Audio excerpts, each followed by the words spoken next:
Para tokoh masyarakat yang selalu kita harapkan doa serta keberkahannya, ya insyaallah mudah-mudahan Allah panjangkan umur, sehat afiah, diberkahkan kehidupan dunia wal akhirah, dan insyaallah mudah-mudahan kehadiran beliau-beliau di tempat ini penyebab turunnya rahmah, taufik dan hidayah dari Allah. Amin ya rabbal. Salam ta'zim tak lupa kami sampaikan terkhusus kepada orang tua kita, pengayom kita, peneduh hati kita, Bapak Wali Kota Cilegon.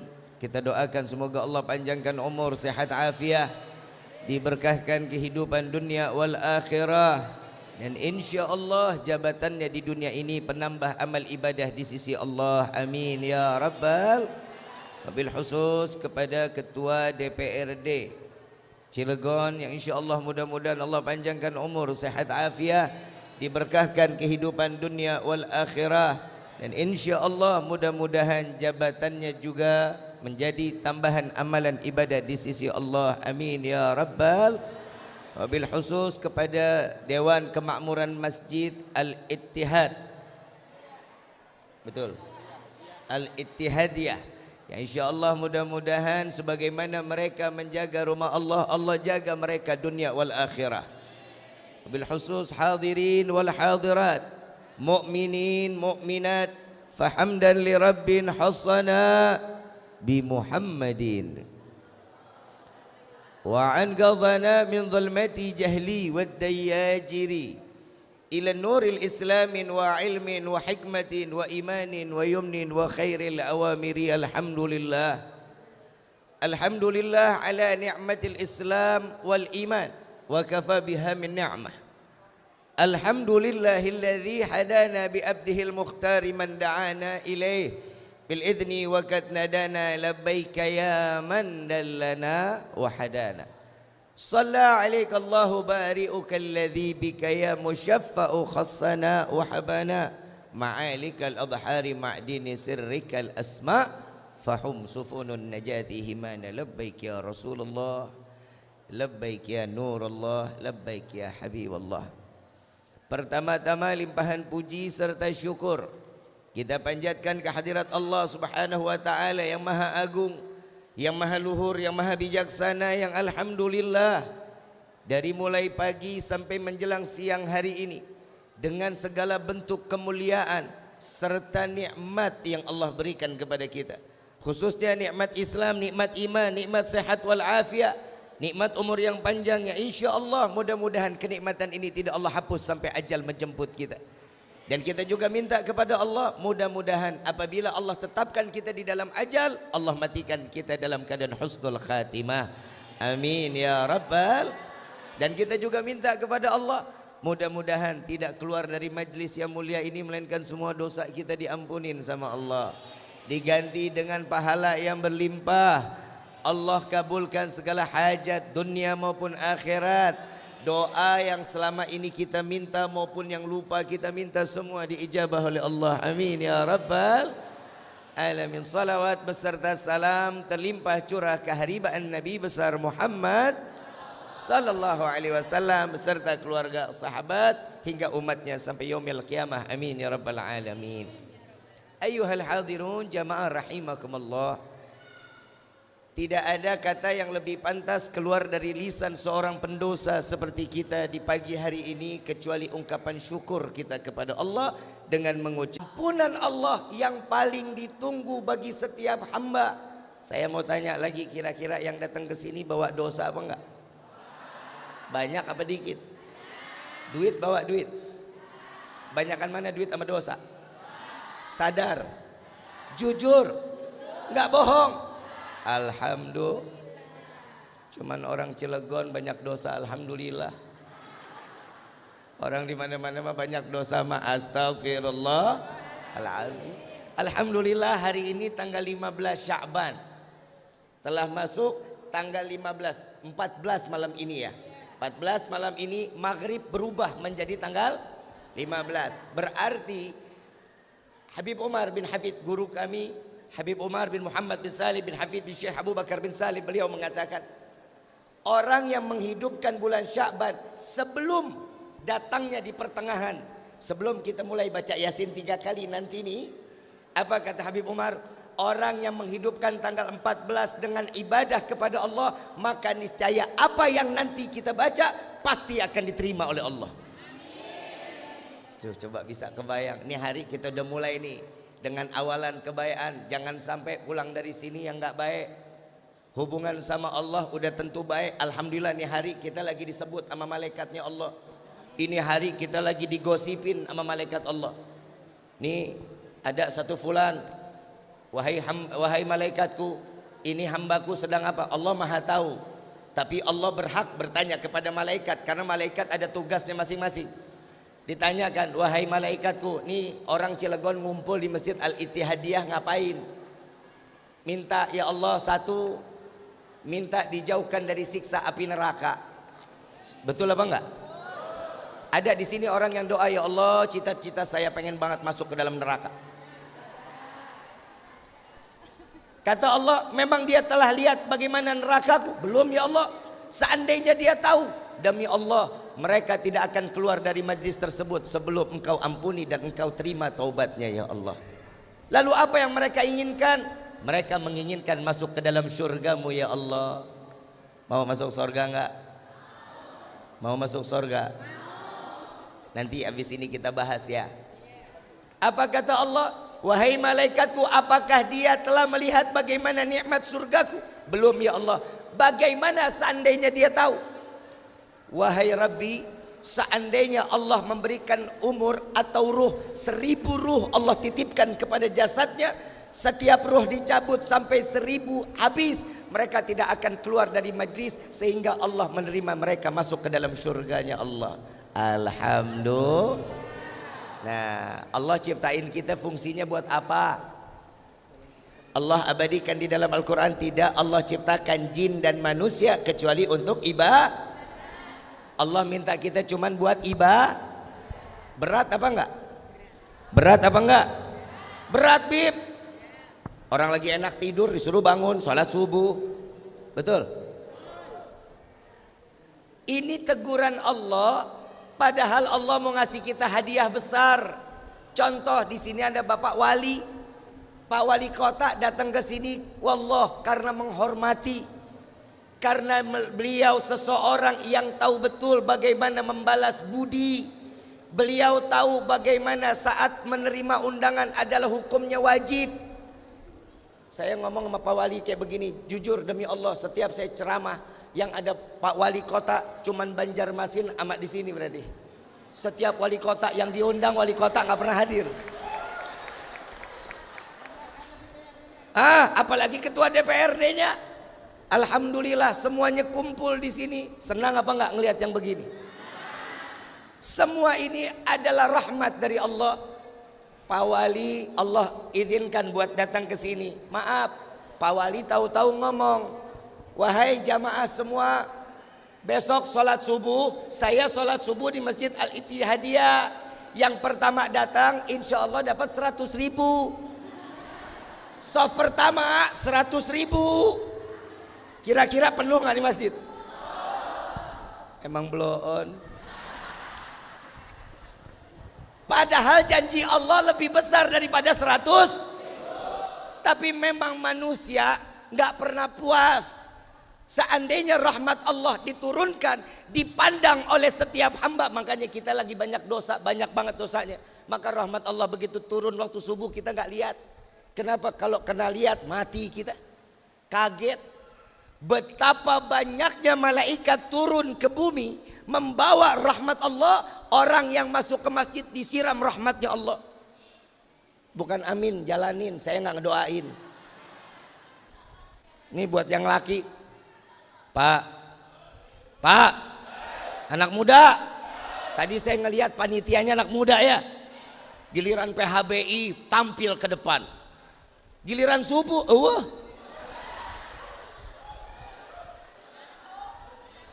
betul enggak? Ya kita mah fair-fairan aja. Anak muda kan Bib tenang, umur kita masih muda. Lah, yang muda mati, yang tua, yang di dalam kandungan, yang baru keluar mati. Mati apa meninggal? Mati apa meninggal? Inna salati wa nusuki wa mahyaya wa mamati, nggak ada wa meninggali. Coba lihat, Bu, ada pesan dari Imam Syafi'i, Bu. Ini tugasnya Ibu. Apa kata Imam Syafi'i? Kalau melihat seorang laki-laki yang sholat subuhnya di dalam rumah, suruh ganti pakaiannya dengan pakaian wanita. Paham ya, Bu? Besok subuh suami sholatnya di rumah. Apalagi yang nggak sholat. Begitu dia keluar rumah pakai celana, suruh ganti. Pak, maaf, kata Imam Syafi'i, bapak suruh ganti pakai daster. Setuju ya? Setuju ya? Itu tugas ibu. Kenapa? Laki-laki yang sholat subuhnya di dalam masjid, pulangnya rezekinya Allah lebihin daripada yang kemarin. Jalanin, gue nggak ngedoain. Besok penuhin masjidnya. Ini kalau acara begini orangnya penuh, bukan main. Apa selalu harus subuh ada snacknya? Ini boleh nih, PR banget nih buat TKM masjid nih. Jadi sholat subuh harus ada snack biar penuh masjidnya. Mudah-mudahan besok sholat subuh mulai penuh. Insya Allah. Allah cuman minta kita ibadah. Allah nggak minta, wahai hambaku setoran tiap bulan 1 miliar ya. Enggak. Kita 2,5% bayar zakat aja masih ngakalin. Betul nggak? Sekarang modelnya banyak nih. Buat TKM masjid juga harus tahu, Pak Wali, Pak Ketua DPRD mesti tahu. Orang sekarang bayar zakat ini pakai adu pinter. Contoh, saya punya utang. Ketua DKM mana? Saya kalau Pak Wali nggak berani. Kalau Pak Wali urusannya bisa di blacklist nantinya. Saya punya utang sama Bapak DKM. Atau enggak, jangan deh. Bapak DKM punya utang sama saya, gitu aja dah. Ini biar nggak salah paham. Bapak DKM punya utang sama saya. Contoh 1 juta. Saat zakat, saya wajib keluar zakat gak? Wajib gak? Wajib. Karena pernah mengutangkan. Berarti rezekinya Allah kasih lebih. Dan rezekinya ngendep 1 tahun. Karena Bapak DKM punya utang sama saya bayar zakat, saya kasih kepada DKM. Pak, maaf. Ini saya ngeluarin zakat. Pak DKM punya utang 1 juta sama saya. Punya utang berapa? Saya ngeluarin zakat 1 juta. Saya kasih Bapak DKM terima akad. Ini yang terjadi nih Pak DKM sekarang. Begitu saya udah di akad, terus saya bilang, Pak, Bapak kan punya utang sama saya 1 juta. Itu duit balik lagi ke saya. Ini sekarang terjadi. Na'udzubillahimin. Seandainya maaf, wallahi, seandainya orang yang betul bayar zakat di Indonesia segini besar dari Sabang sampai Merauke, wallahi nggak ada lagi yang kelaparan. Bayar zakatnya benar, nggak bakal ada yang kelaparan, semuanya kenyang, insya. Ini sekarang modelnya. Kita cuma minta, Allah minta kita ibadah, 1 ibadah aja. Tapi kita minta sama Allah banyaknya setengah mati. Kita nuntut lagi. Yang pertama doa kita klasmen ada 3, klasmen sementara. Yang doa pertama apa yang kita minta sama Allah? Ya Allah, berikan rezeki kami yang banyak. Betul? Betul doanya begitu? Mau rezeki banyak? Buat apa? Apa? Buat ibadah. Terus? Buat apa? Haji. Terus? Hah? Umroh. Buat bagi-bagi sedekah. Karena duitnya Allah, otaknya baik. Karena duitnya nggak ada, angan-angannya baik. Buat sedekah, ibadah, haji, umroh. Karena uangnya nggak ada. Tapi kalau sudah ada uangnya beda lagi. Betul Pak Wali? Betul nggak? Perempuan duit banyak skincare dikumpulin. Laki duit banyak kawin deui. Betul tak? Lah emang apa bu? Emang bapak nggak boleh kawin lagi? Nggak boleh? Mana dalilnya? Ini gue seru kalau yang begini nih. Bu, saya mau tanya, bapak nggak boleh? Kawin lagi nggak boleh? Pak, saya tanya sama bapak. Bapak pernah nggak buka puasa jalan nyari kelapa? Es kelapa? Yang dicari kelapa muda, kelapa tua? Kenapa yang dicari kelapa muda? Kenapa yang dicari kelapa muda? Seger and kenyal-kenyal. Ibu pernah ke pasar? Bikin kari pernah? Yang dicari kelapa tua, kelapa muda? Tua. Emang ada santannya kalau muda? Bisa dipesan. Tua apa muda? Kenapa yang dicari tua? Tuh. Ibu aja nyarinya yang tua. Lihat laki-laki makin tua makin jadi bu. Maaf, sholat 5 waktu ayatnya ada nggak dalam Al-Quran? Ada ayatnya. Perintah kita sholat ada nggak ayatnya dalam Al-Quran? Puasa ada nggak ayatnya dalam Al-Quran? Ada. Musyawarah ayatnya ada nggak dalam Al-Quran? Sedekah ada nggak ayatnya? Nikah 2, 3, 4 ada nggak ayatnya dalam Al-Quran? Lo bilang nggak ada, kafir. Karena mendustakan ayat Allah kan nggak boleh. Ada nggak? Kalau Allah aja mengizinkan, urusan ibu nggak ngizinin apa?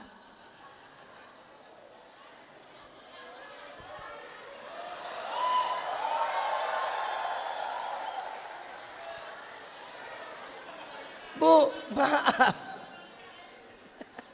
Ibu maaf. Pak, saya belain bapak. Saya ngelihat muka-muka bapak ini penuh dengan tekanan pak. Bu, dalam rumah tangga ada nggak ibadahnya? Ibu bikinin kopi ibadah bukan? Kalau pakai senyuman, kalau ikhlas ibadah. Kalau cuman sehari cuman begitu aja nggak ibadah. Nggak dihitung ibadah, apalagi nganterin kopi campur goyangan pak. Tangannya kan ngaduk, su'don aja. Di dalam rumah tangga pun ada ibadah. Ibadah itu bukan hanya sekedar sholat 5 waktu, puasa bulan Ramadan, zakat, pergi haji jika mampu, bukan. Urusan sama Allah wajib baik. Urusan sama manusia juga harus baik. Hablum minallahnya baik, hablum minan nasnya juga harus baik. Ada Al-Imam Ghazali radhiyallahu anhu wa radahu. Beliau mengatakan di salah satu kitab sirahnya, ada orang dikasih umur 1000 tahun. Dikasih umur 1000.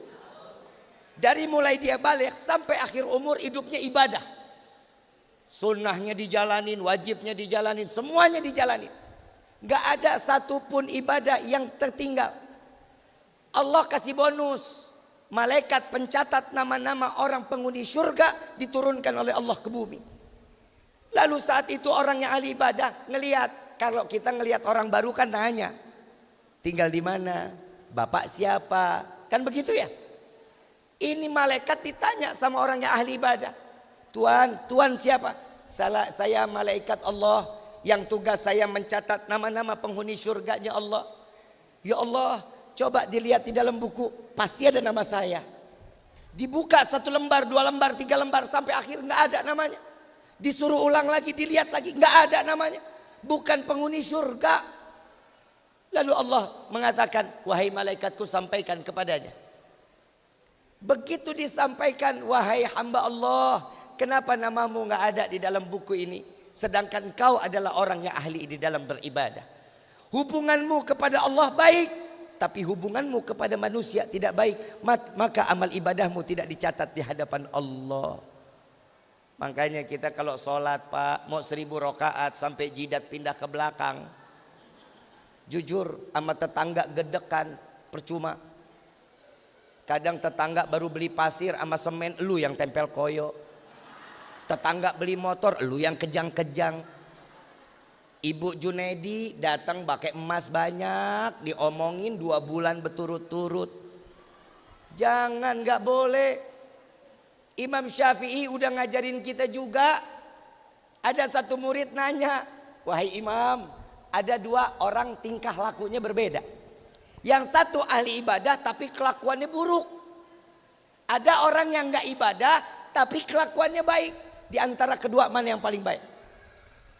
Saya tanya sama orang-orang yang ada di Cilegon. Orang ibadah tapi kelakuan nggak baik. Tapi orang nggak ibadah kelakuannya baik. Di antara kedua mana yang paling baik? Hah? Yang nomor 2. Ngomong-ngomong gue takut.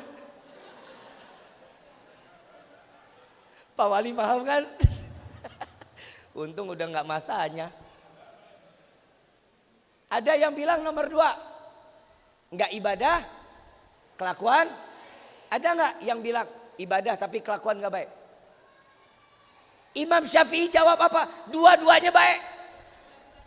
Kedua-duanya baik. Kenapa? Orang yang ibadah mudah-mudahan Allah berikan hidayah sehingga dia menjadi orang yang berkelakuan baik. Orang yang belum ibadah dengan kelakuan baiknya Allah mudah-mudahan diberikan hidayah sehingga dia menjadi orang yang ahli ibadah. Yang bahaya yang ketiga kata Imam Syafi'i. Yang ketiga apa? Orang lebih pandai menilai orang lain dibanding dia harus menilai dirinya sendiri. Ini yang bahaya. Makanya kita kan punya kaca tuh di rumah. Ada nggak kaca? Pernah ngobrol nggak sama yang di kaca? Yang pertama kan kita selalu minta rezeki ya. Rezeki banyak, betul ya? Allahumma deh, ini hari doa kita dikabulin. Ya Allah berikan kami rezeki yang banyak. Buka kamar ketiban duit. Kaget tak? Kena jantung, mati. Manfaat rezekinya. Gak bakal manfaat, mintanya apa? Ya Allah berikan kami rezeki yang banyak, yang berkah, yang halal, yang tidak akan pernah menjadi fitnah sampai yaumil qiyamah. Ya Rabbal. Doa yang kedua yang kita minta apa? Hah?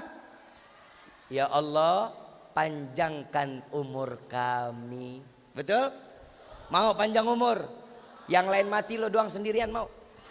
Mandi sendiri, kain kafan sendiri, ngegelinding sendiri, nguruk sendiri mau? Hati-hati salah doa bahaya.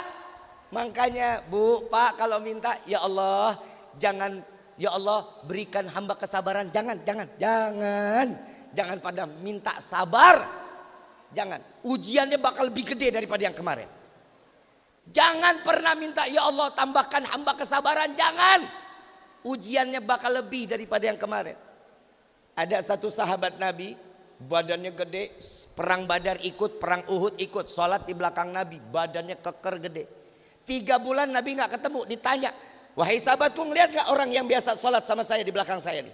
Apa kata sahabat? Oh sakit ya Rasulullah. Kenapa? Entah ya Rasulullah. Didatengin ziarah Nabi.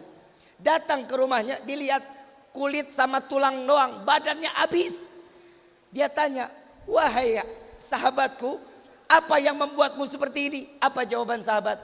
Aku berdoa kepada Allah, wahai Rasulullah, seandainya ya Rabb engkau azab aku di akhirat, jangan ya Rabb, jangan kau azab aku di akhirat, azab aku di dunia sehingga aku masuk dalam keadaan tanpa membawa azab kembali. Apa kata Nabi? Salah. Siapa yang bisa menerima azab Allah? Siapa yang bisa menanggung azab Allah? Maka diajarkan oleh Nabi, Rabbana atina fid dunya hasanah wa fil akhirati wa qina azab.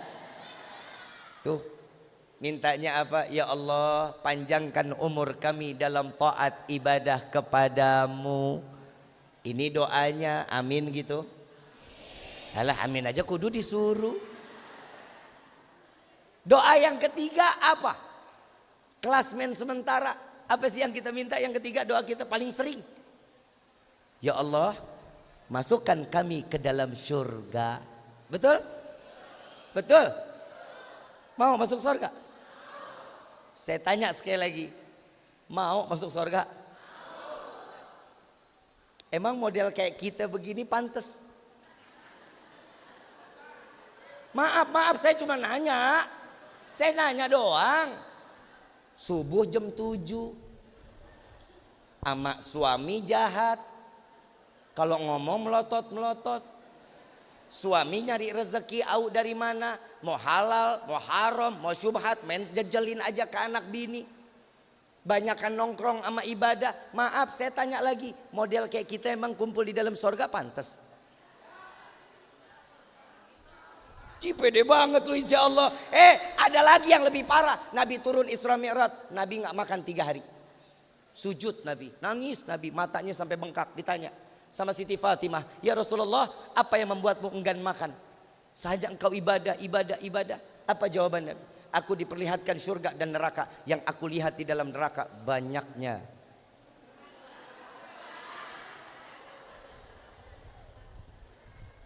Dia rasah lu. Paling banyak siapa? Banyak siapa? Wadon. Cekek lu. Dibanting. Diinjek. Ini sieun aing mah. Orang Cilegon doang dibilang perempuan paling banyak di neraka, dia ketawa. Hahaha. Lu kenapa? Udah biasa. Pengen banget masuk neraka. Ibu mau masuk surga nggak? Ngimpi. Nih lihat orang-orang ahli surga nih, laki-laki tuh lihat.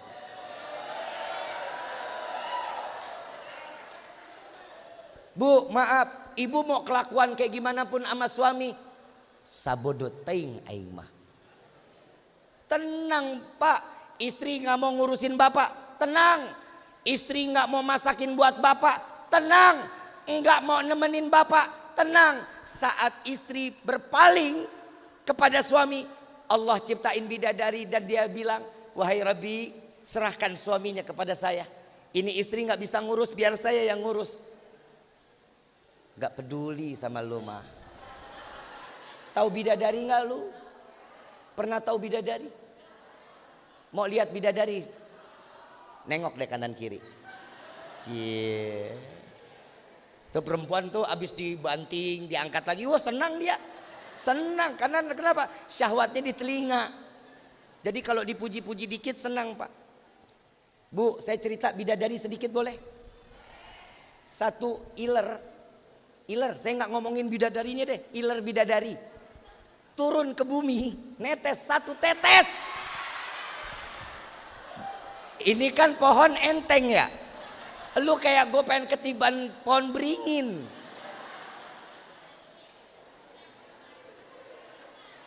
Gue kaget sama teriakan lu PA.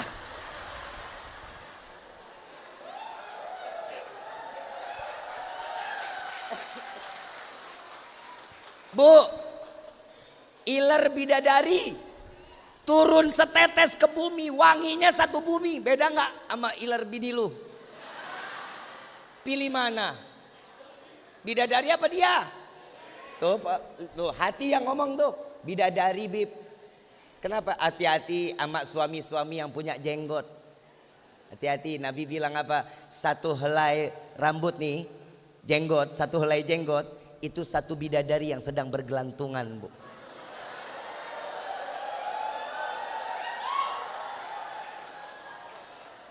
Awas Pak, besok yang punya jenggot pada botak semuanya.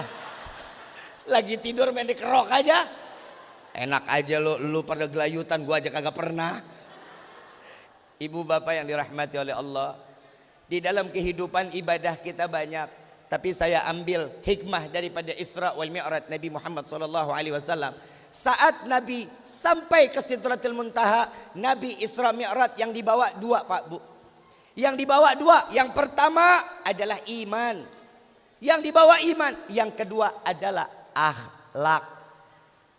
Iman dan kita tahu saat Nabi naik, Allah memerintahkan malaikat Jibril membedah dulu tuh. Betul ya? Disiram dengan iman, dengan keimanan yang luar biasa. Ada hati rahmatnya dibuang sama malaikat Jibril. Ada hati rahmah yang dibuang. Sepakat para alim ulama, hati rahmah apa yang dibuang oleh malaikat Jibril? Ternyata hati rahmat untuk iblis. Tahu iblis? Oh, lu kenal? Sahabat karib ya? Gampang banget mancingnya ya. Ibu kenal nggak sama iblis? Dia belaga loh. Yang namanya dibuang hati rahmat buat iblis. Sepakat para alim ulama mengatakan, jika hati rahmat tersebut masih ada di dalam hati Nabi, jika iblis di yaumil kiamah meminta syafaat kepada Nabi, maka iblis akan diberikan syafaat oleh Nabi Muhammad SAW. Tuh lihat Nabi Muhammad sayangnya sama makhluk luar biasa. Saat Nabi naik, yang dibawa akhlak, iman dan akhlak dibawa.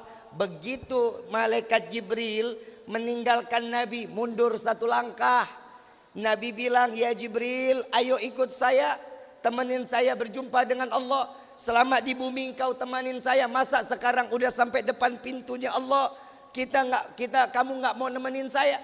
Apa jawaban malaikat Jibril? Ya Rasulullah, jika satu langkah lagi kaki saya maju, maka hancur jasad saya ya Rasulullah. Bukankah kau diciptakan dari cahaya? Iya ya Rasulullah, tapi bukan aku diciptakan dari cahayanya Allah. Bagaimana denganku? Kata Nabi, engkau diciptakan dari sebagian cahayanya Allah. Sallu ala Nabi Muhammad. Nah, Bib, ini bisa bahaya nih kalau Habib ngomong begini. Nabi Muhammad diciptain dari sebagian cahaya Allah. Baik, kita lihat. Pernah nggak dengar Nabi Muhammad kalau jalan di siang hari ada awan yang ngikutin? Pernah dengar ya? Dan itu awan nggak pernah tersingkir. Ini awan ngikutin. Oh, itu jadi payung, Bib. Takut Nabi kepanasan? Enggak. Takut Nabinya hitam? Enggak. Apa katanya Nabi? Jika awan ini tersingkir, maka aku berhadapan langsung dengan matahari. Wallahi, matahari akan hancur, tidak tahan dengan cahayaku, kata Nabi Muhammad SAW. Sallu ala Nabi Muhammad. Makanya dialingin biar nggak ketemu matahari. Saat Nabi mau masuk, Nabi melangkahkan kaki, Nabi keingetan peristiwa Nabi Musa alaihissalatu wassalam. Nabi Musa saat naik ke atas bukit Tursina diabadikan dalam Al-Quran. Ya Musa, tahan dulu, buka sandalmu. Bukit ini akan menjadi suci karena perjumpaan zatku dengan dirimu. Nabi Musa naik ke atas bukit di bumi suruh buka sandal. Apalagi Nabi yang udah sampai di depan pintunya Allah, sudah sampai di arsy Allah. Nabi Muhammad tunduk, buka sandal. Allah jawab, ya Muhammad, jangan kau buka sandalmu wahai kekasihku, injak-injak arsy-Ku ini, karena arsy ini minta keberkahan daripada kakimu. Sallu ala Nabi Muhammad. Beda antara Nabi Musa dengan Nabi Muhammad, beda. Saat begitu Nabi Muhammad masuk, Nabi mengucapkan at-tahiyatul mubarakatul salawatut thayyibah. Dijawab langsung sama Allah, assalamu alayka ayyuhan nabiyyu wa rahmatullahi. Tuh lihat, Allah langsung sanjung Nabi di hadapan Nabi. Engkau dilimpahkan rahmat, kasih sayangku, keberkahanku, aku limpahkan kepadamu ya Muhammad. Nabi Muhammad terus GR gitu, kepedean. Tuh lihat, Allah sanjung gua gitu. Ibu disanjung begitu dikit sama suami, yang kamu kok kurus, wah loncat. Lu juga bang kalau lagi digituin, abang mah gagah sekarang. Ya percuma, ujung-ujungnya pinjam 100 biar enggak silaturahmi putus. Kita kalau disanjung sama orang pasti ujungnya ada. Tapi Allah menyanjung Nabi. Nabi jawab lagi. Nabi tahu dia seorang hamba. Assalamu alayna wa ala ibadillah. Tuh lihat, Nabi luar biasa. Malaikat berdiri semuanya menyanjung, memuliakan, mengagungkan Nabi. Asyhadu an la ilaha illallah wa asyhadu anna. Malaikat nyaksiin langsung perjumpaan antara Allah dengan Nabi. Semuanya nunggu di depan pintu arsy-Nya Allah. Saat Nabi turun, nah kita tahu nih dari 50 sampai 5 waktu. Sampai Nabi mengatakan orang yang menjalankan sholat 5 waktu, pahalanya sama tertulis sebagaimana mereka menjalankan ibadah 50 waktu. Ini kita nih. Kalau masalah ibadah banyak, bukan hanya sekedar sholat. Bu, Ibu boleh milikin surga di bawah telapak kaki. Betul? Surga ada di bawah telapak kaki siapa? Bapak punya nggak? Nggak ada Pak. Sedih amat lu ya. Tapi itu dulu kayaknya Pak. Yang namanya perempuan surga di bawah telapak kaki itu dulu. Yang sekarang kayaknya nggak ada. Orang-orang tua kita dulu iya surga di bawah telapak kaki. Kenapa? Ngurusin anak ikhlas. Mau ngasih makan repot dulu. Keluarin sepeda. Tuh Pak, ingat gak Pak? Kita disuapin sama orang tua kita. Bapak ingat? Ingat gak? Dulu dikeluarin tuh sepeda roda 3 namanya Family. Ingat gak? Itu kalau dipencet lole kan gitu ya? Itu dikasih makanannya sop ayam goreng. Kalau enggak telur ceplok sama kecap. Betul? Sambil dibawa ini nih. Dibawa kemana-mana. Kita nih maaf Bu. Sekarang ibu kalau ngasih makan anak pakai sepeda apa pakai handphone? Hah? Sepeda apa handphone? Mau makan dikasih? Ibu lagi ngobrol nih sama teman. Anak rewel. Dikasih permen apa dikasih duit apa dikasih handphone? Handphone. Ibu lagi ngobrol di handphone. Anak rewel. Dikasih apa? Handphone. Ibu lagi ngobrol sama bapak. Anak ngerengek lagi, nangis mulu. Dikasih apa? Oh.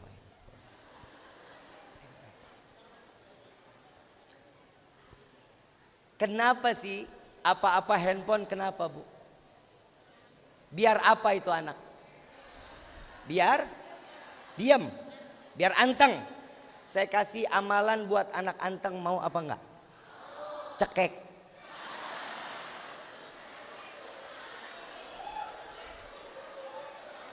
Mana ada anak kecil anteng PA? Gak ada. Kalau ada anak kecil anteng bawa ke psikiater.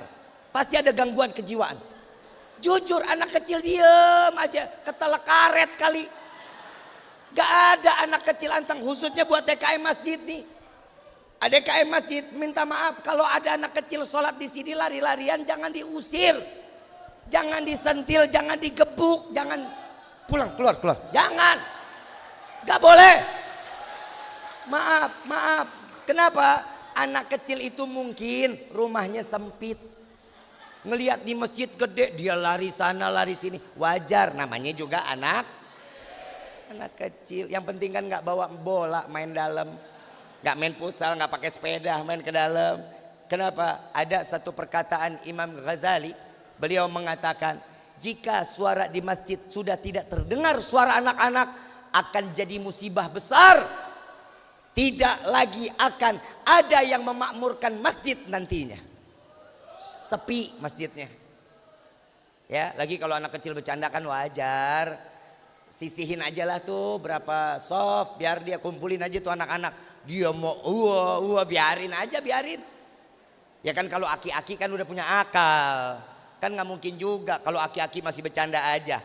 Lo kebayang nggak soft pertama aki-aki imam ruku isengnya aki tendang aja kan lucu juga. Lagi aki-aki goyang sono kan gak pantas. Paham ya? Biarin, insya Allah mudah-mudahan anak-anak kita jadi anak yang soleh. Bu, jauhin anak kita dari handphone. Saya jujur Bu, saya ini yang saya lagi kampanyekan. Jauhkan anak kita dari handphone. Kenapa? Orang tua gak bakal dianggap lagi sama anak. Demi Allah gak bakal dianggap. Ibu mau ngasih nasihat, bapak ngasih nasihat, bodoh amat, masuk kuping kanan keluar kiri. Kalau handphone masih ada, alhamdulillah. Kalau dulu surga dikatakan ada di kaki orang, di telapak kaki orang. Kalau sekarang ada di ujung kuota. Kuota beak, anak sekarat. Betul apa enggak? Nah ini hati-hati Bu. Pak, saya punya anak Fagih, umur 8 tahun. Kalau ibu bapak pernah nonton Air Mata di Ujung Sejadah, Baskara itu anak saya. Itu anak saya. Sampai detik ini handphone dia nggak pernah pegang. Saya paling marah kalau ngelihat anak saya megang handphone. Saya ambil, saya banting Pak Wali. Jujur Pak Wali, biarin rugi-rugi dikit dah. Tapi jangan tiap hari. Pusing aing loh, yuk.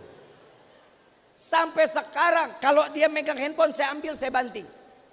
Ibu bapak kalau nggak percaya, nanti kalau dia datang lagi saya bawa, ibu bapak coba kasih handphone. Ntar pasti jawabannya, jangan, Fagi nggak boleh pegang handphone. Jangan kasih handphone Fagi, nanti kalau dikasih Fagi handphonenya dibanting lo sama Walid. Kenapa? Ada trauma. Sampai detik ini jujur saya bangga. Jujur Pak, saya bukan ngebesarin anak, enggak. Saya bukan nyombongin anak, enggak. Tapi saya jujur, ngelihat Fagi umur 8 tahun ini bisa bikin telur sendiri lewat tutup kaleng kongguan. Pakai lilin. Dia masak, Walid, Fagi mau bikin telur ceplok, boleh enggak? Boleh. Gimana caranya? Kirain pakai penggorengan, kagak. Dia taruh lilin, dia taruh bata, dia taruh kaleng. Dia bikin, dia ambil itu telur, dia makan sendiri. Coba kita lihat, ada otaknya diajak main. Lagi juga kita jadi orang tua pernah gila kok buat anak. Betul nggak? Kita gila buat anak. Maaf, beribu maaf, saya lagi tanya lagi sama ibu, Bu, kenapa anak udah mandi dikotorin lagi? Pakai bedak sampai celemotan begitu ngapain? Biar apa? Biar wangi. Oh, biar wangi. Itu bedak wangi kan ya? Dipakai sedikit wangi nggak? Wangi, nggak usah sampai celemotan juga. Itu kalau lagi nggak pilek, coba kalau lagi pilek. Kebayang nggak dia punya jalur kemana-mana nggak enak dilihatnya? Gila nggak tuh orang tua? Gila nggak? Udah mandi dikotorin, itu muka sampai kayak buah kesemek. Betul ya? Itu gila yang pertama. Gila yang kedua, ibu pernah nyuapin anak? Pernah ya? Ibu pernah nggak disuapin ibu sama bapak kita sendiri? Pernah nggak? Orang tua kita pernah gila Bu Pak. Yang pertama ibu nyuapin kita. Nak, sini nak. Pesawat masuk gua nih nak nih. Betul nggak? Ngeng ngeng ngeng kan gitu ya. Sejak kapan pesawat bunyi ngeng ngeng ngeng? Ayo sejak kapan? Gila nggak? Bapak nyuapin anak. Nah nih sepeda roda 2 nih. Jalan. Ditungguin aja. Nah stop dulu sini isi bensin. Lah ini anak apa mesin patak? Gila nggak? 3. Kegilaan udah yang ketiga. Yang ada lagi yang lebih parah. Anak dimandiin umur 7 bulan 8 bulan. Kan ditaruh di bak ya. Betul nggak? Pakai air hangat ya. Anak kecil kalau ketemu air ciplak-ciplakan nggak? Main nggak? Ibu bapak ngeliatnya seneng nggak? Timbul kegilaan. Ada lagunya. Ada tuh dinyanyiin tuh. Bebek mandi di pakai sabun. Otaknya di mana? Anak sendiri dibilang bebek. Lagi juga sejak kapan bebek mandi pakai sabun? Orang tua gila. Anak mandi di bak dibilang di kali. Keberapa tuh gilanya udah? 4. Yang kelima ini lebih parah. Ini anak setelah mandi ditaruh di atas kasur, sebelumnya diperlakin. Betul ya?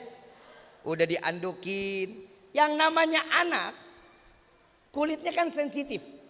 Kena tangan dewasa kasar. Dia kan geli.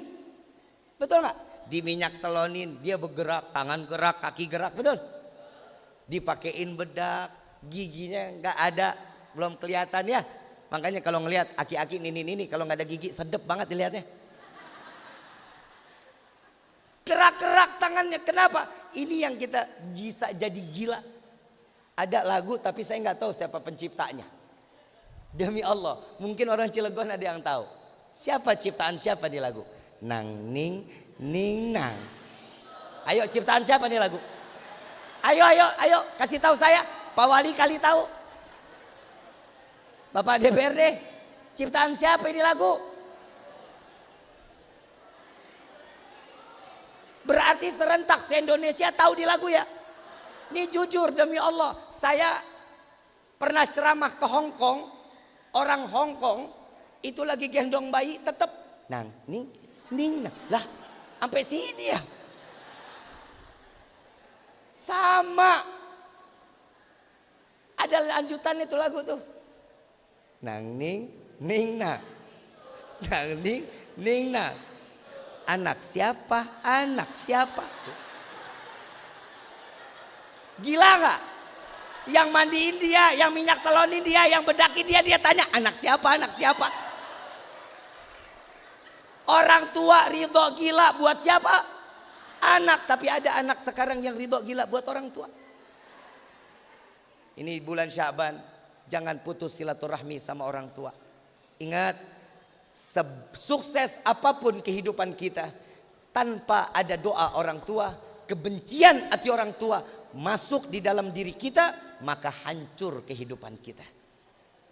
Sahabat Nabi, sholat belakang Nabi, perang bareng Nabi, saat Uhud menjadi tameng Nabi, meninggal nggak sanggup nyebut asyhadu alla ilaha illallah wa asyhadu anna muhammadur rasulullah. Cuman karena apa? Cuman karena dia bilang dia memakan makanan istrinya, bukan makanan ibunya. Dikasih 2 masakan, yang dimakan masakan istrinya, ibunya nggak dimakan. Sakit hati ibunya. Sampai terakhir ini sahabat udah nggak kuat. Udah dibilang, dituntun sama Nabi. Yang nuntun Nabi, Bu, Pak, yang nuntun Nabi, la ilaha illallah, nggak mau juga. Sampai dicari tahu ternyata ada kedurhakaan kepada ibunya. Ibunya pernah sakit hati sama ini anak. Apa jawabannya? Dibawa ini anak di hadapan ibunya. Bu, maafin, ridhoin. Enggak, saya enggak ridho. Saya tidak akan ridho. Baik, kalau ibu enggak ridho, ini udah seminggu sakratul mautnya. Sudah seminggu sakratul maut. Wahai sahabatku, ambil kayu bakar. Disuruh ambil kayu bakar, ditaruh di atas kayu bakar. Ya Rasulullah, apa yang kau ingin lakukan? Kata ibunya. Saya ingin membakarnya di dunia, biar dia merasakan panasnya api akhirat. Apa jawaban ibunya? Ya Rasulullah, saya ridhai, saya ampuni dan saya maafkan. Baru nyebut la ilaha illallah Muhammadur. Hati-hati, orang tua kita kunci surga. Kita mau sesukses apapun tetap orang tua. Bapak wali bisa jadi wali kota adalah doa orang tua. Bapak DKM bisa sampai seperti ini, para kiai, para alim ulama semua ada dalam doa orang tua. Bapak DPRD semua diberikan doa dari orang tua. Ingat, tanpa orang tua hidup kita nggak ada apa-apa. Maaf beribu maaf, kita bisa ziarah sampai kemanapun. Kita bisa keliling, Wali Songo kita bisa ziarahin. Tapi makam orang tua di samping rumah kita nggak pernah datengin, percuma. Pahala kita nggak bakal dapetin, keberkahan kita nggak bakal gapai. Cari tangan orang tua, cium tangan orang tua, sujud di kakinya. Saya kalau ngomongin orang tua, saya betul-betul sensitif. Kok ada anak yang jauh dari orang tua? Kok bisa? Saya beberapa kali saya di TikTok, di Instagram, di Facebook, di YouTube, kedengkian anak kepada orang tua kok dipampang, itu aib. Aib. Dengan kesenangan menjelekkan orang tua, ini yang bahaya. Bahaya Bu, Pak, maaf demi Allah, kita nggak bakal jadi manusia hebat kalau bukan karena dari doa orang tua kita. Kedua apa? Guru-guru kita. Sayangin guru-guru kita. Ini udah mau Ramadan, cium tangannya. Guru, ustadz, ustazah, tolong apa yang kalian telah berikan kepada kami, ridhoin, ikhlasin. Mudah-mudahan ilmunya jadi manfaat untuk kami. Minta kepada mereka, minta datengin mereka. Ini adalah salah satu yang diajarkan oleh para salaf. Ini Sya'ban, yang belum pernah berpuasa, puasa. Puasa di bulan Sya'ban ini. Nabi sampai Siti Aisyah mengatakan, tidak pernah aku melihat Nabi puasa lebih banyak daripada bulan selanjutnya sebelum Sya'ban. Daripada sebelum-sebelumnya, Sya'ban ini Nabi hampir semuanya Nabi puasa. Rajab hampir semuanya dipuasain. Kenapa? Karena ambil keberkahannya. Bib, saya nggak bisa kayak Nabi, saya nggak bisa ikutin Nabi. Apa kata Nabi? Seandainya saja mereka punya kemampuan, pasti Allah akan berikan keringanan. Tapi jika nggak mampu, maka puasalah sebagaimana Nabi Allah Daud. Hari ini puasa, besok enggak. Hari besok puasa, besok enggak. Selama 1 tahun. Biar apa? Biar Allah berikan pahala yang besar dari apa yang telah kita inginkan selama ini. Surga kita gapai insya. Mau masuk surga enggak? Mau masuk surga? Mudah-mudahan semua amal ibadah kita diterima sama Allah. Mudah-mudahan Ramadan yang di depan mata jangan sampai disia-siain. Ingat, terakhir dari saya, Nabi pernah mengatakan di dalam satu hadis, celakalah, celakalah, celakalah. 3 kali Nabi sebut celakalah. Sahabat bertanya, Sayyidina Umar bertanya, apa yang membuat celaka ya Rasulullah? Celakalah datangnya pada umatku tatkala Ramadan telah pergi, namun dosanya belum diampuni oleh Allah. Na'udzubillahi min. Makanya jangan sampai perbuatan baik diduluin, ya, yang nggak baik singkirin, dengki di dalam hati minggirin. Biar kita minta kepada Allah agar Allah berikan kita gampang dan mudah di dalam beribadah kepada Allah. Amin ya Rabbal. Saya mau ngajak zikir boleh? Saya ngajak zikir boleh? Mudah-mudahan pagi hari ini menjelang siang ini Allah terima taubat kita. Segala amal ibadah kita diterima sama Allah. Amin ya Rabbal. Biar kita sadar, ingat bahwa kitalah yang ditunggu Nabi Muhammad. Kita yang ditunggu di dalam surganya Allah. Saat Nabi sakratul maut, Pak, Bu, dari Siti Fatimah, Rasulullah saat Siti Fatimah menangis melihat keadaan sakratul maut Nabi, apa yang dikatakan? Ya Fatimah, apa yang membuatmu menangis wahai putriku? Ya Rasulullah, engkau adalah ayahku, engkau adalah Rasulku, sebentar lagi engkau akan jauh dariku.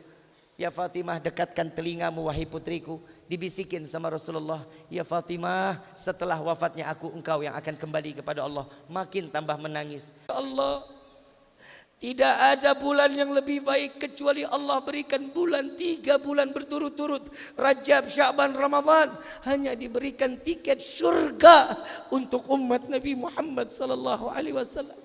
Maka dari itu tubna ilallah, taubat kepada Allah. Tidak ada kata lebih baik kecuali taubatan nasuha. Dengan menyebut nama Allah, dengan mengagungkan nama Allah. Ya Rabb, saksikanlah kami yang ada di dalam tempat yang mulia ini. Izinkan kami lisan ini untuk menyanjung menyebut namamu ya Allah. Walillahi asma'ul husna fatuhu biha faqulu jami'an ya Allah, ya Allah, ya Allah, ya Allah, ya Allah, ya Allah.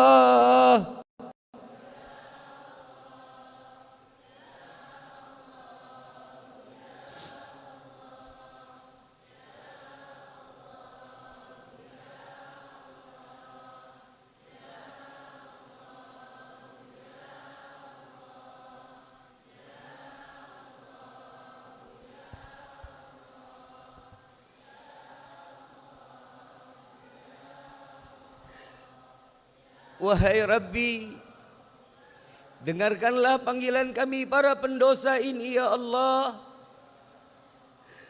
Dengarkanlah panggilan kami para ahli maksiat ini ya Rabb. Ampuni dosa kami ya Allah. Ampuni dosa kami ya Allah. Terima taubat kami ya Allah. Jadikan hari ini sebagai taubat terakhir di dalam hidup ini ya Rabb. Wahai Rabbi, sadar diri ini banyak melupakanmu. Sadar diri ini banyak berbuat lalai di hadapanmu. Wahai Rabbi, pandang kami dengan kasih sayangmu. Jangan kau pandang kami dengan kehinaan. Ya Rabbi, bukankah kau maha melihat ya Rabb? Bukankah kau maha mendengar ya Allah? Lihatlah kami yang saat ini sedang menengadahkan tangan, mengemis, memohon, berharap kepadamu.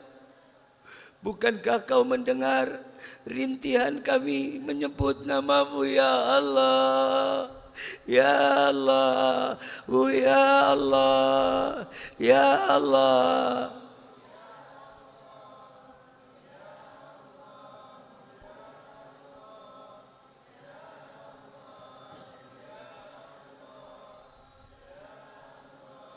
Sadar diri ini banyak melupakanmu ya Rabb. Tapi sungguh kau tak pernah melupakan kami, memberikan kebahagiaan kepada kami. Meski kami banyak lalai kepadamu ya Allah, kau tak pernah lalai memberikan rezeki kepada kami. Ya Allah, ampuni kami. Ya Allah, jangan kau ampuni kami terdahulu sebelum kau ampuni segala dosa kami ya Allah. Ya Allah, ya Tuhan kami, kepada siapa kami memohon selain kepadamu?